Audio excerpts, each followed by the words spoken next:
थारैनो बिटिसि सोरखारा बड' एमआइएलआव 100आव 100 लाखिनाय फरायसा बिथांमोननो 3 लाख रांखौ होमारगोन ना? नोंथांमोना मिथिगोन बे भिडिअनि गेजेरजों। तो खुलुमबाय नोंथांमोनखौ गोदान मोनसे भिडिअ बयखौबो बरायबाय।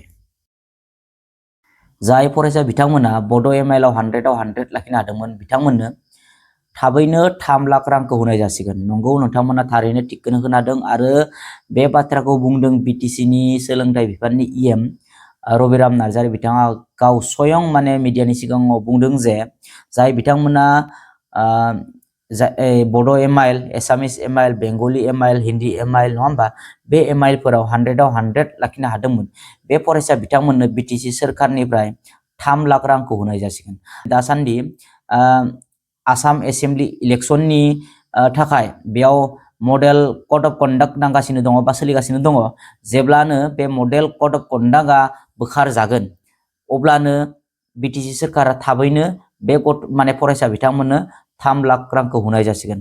दा बिथां सोलोंथाइ बिफाननि इएम रबिराम नार्जारीया बुंबाय, अब्ला माने फरायसा बिथांमोना मोननायखौ माने आसा खालामजायो। माने स्वयं गाव माने इएम माने सोलोंथाइ बिफाननि इएमआ बुंबाय, जेब्ला अफिसियेल कुनु नटिफिकेशन ओंखाराखै, किन्तु बिथां मानो जोंनि बिटिसिनि सोलोंथाइ बिफाननि जि इएम रबिराम नार्जारी बिथाङा बुंबाय जेब्ला नोंथांमोना बे 3 लाख रांखौ मोनगोन।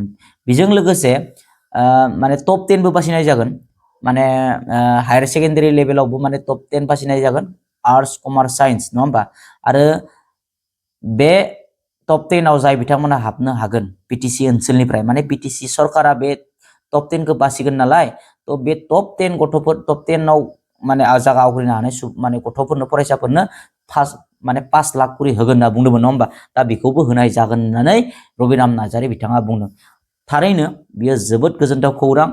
बर' फरायसाजों लोगोसे गुबुन गुबुन बिटिसिनि जेमान जि मिडियामनि फरायसा दङ बेयाव एसामिस, बेंगली, हिन्दी नङा होमबा, जेमान जि मिडियामनि फरायसा बिथांमोना दिनै बड' एमआइएल, एसामिस एमआइएल, बेंगली एमआइएल नङा होमबा, बे एमआइएलफोराव 100आव 100 लाखिनो हाबाय बिथांमोना माने 3 लाख रांखौ मोनसिगोन आरो बेजों लोगोसे 5 लाख टप 10 आव माने जायगा आवग्रिनो हानायफोरनो। तो एमसिसिआ जोबग्रोथोंसै, माने रिजाल्ट 4 मेआव जोबगोनथ', माने 4 मेआव रिजाल्ट होगोनथ', आसाम बिधानसभा इलेक्शननि रिजाल्टआ 4 मेआव। अब्लानो माने एमसिसि जोबनायनि उनाव, बोखार जानायनि उनावनो जों मिथिगोन एक्जेक्टलि माला होमारगोन, माला